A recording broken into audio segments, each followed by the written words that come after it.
நீ வெளிய போ. ஓகே பாய், அப்புறம் வரேன். ஏய் உள்ள வா. ஓ யா. சர்ச்ல அப்படி கண்ணா பின்னான்னு ஒளறி ஏன் என் மானத்தை வாங்கின? மானத்தை வாங்கினா மனசு விட்டு தானே பேசினேன். நான்சென்ஸ். எல்லாரும் ஒத்துக்கிட்டு தானே ஆமா போட்டாங்க. கிழிச்சாங்க. நான் ஒரு முக்கியமான விஷயம் சொல்லிட்டு நான் போயிடுறேன். சொல்லிட்டு போ.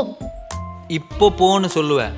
ஆனா நாளைக்கு தெரியாத ஒருத்தனை கல்யாணம் பண்ணிக்கிட்டு குழந்தைய பெற்றுக்கிட்டு தாத்தா பாட்டியாய் வாயில பல்லெல்லாம் உளுந்து பொக்கையாய் வெவ்வேன்னு கையில குச்சி வச்சுக்கிட்டு ஊனிக்கிட்டே வருவேன். அப்ப நீ யோசிப்ப, அடடா இந்த கார்த்திக் பையனையே நம்ம கல்யாணம் பண்ணியிருக்கலாமே, நம்ம மனசுல இருக்கிற ஆசைலாம் சொல்ல முடியலேன்னு நினைச்சு சோகமா அழுவேன். ஆனா இப்ப நீ சரின்னு சொல்லு. நீ சொல்ற சர்ச், அது சாந்தோம் சர்ச்னாலும் சரி வேட்டிகன் சர்ச்னாலும் சரி, கூட்டிட்டு போய் கல்யாணம் பண்றேன். சலிக்காம லவ் பண்ணுவோம், சந்தோஷமா குடும்பம் நடத்துவோம், குழந்தைங்க பெற்றுப்போம். ஆனா நமக்கு ட்வின்ஸ், அதுல ஒண்ணு உன்ன மாதிரி ஒன்னொன்னு என்ன மாதிரி. சரி வேணா, ரெண்டுமே உன்ன மாதிரி.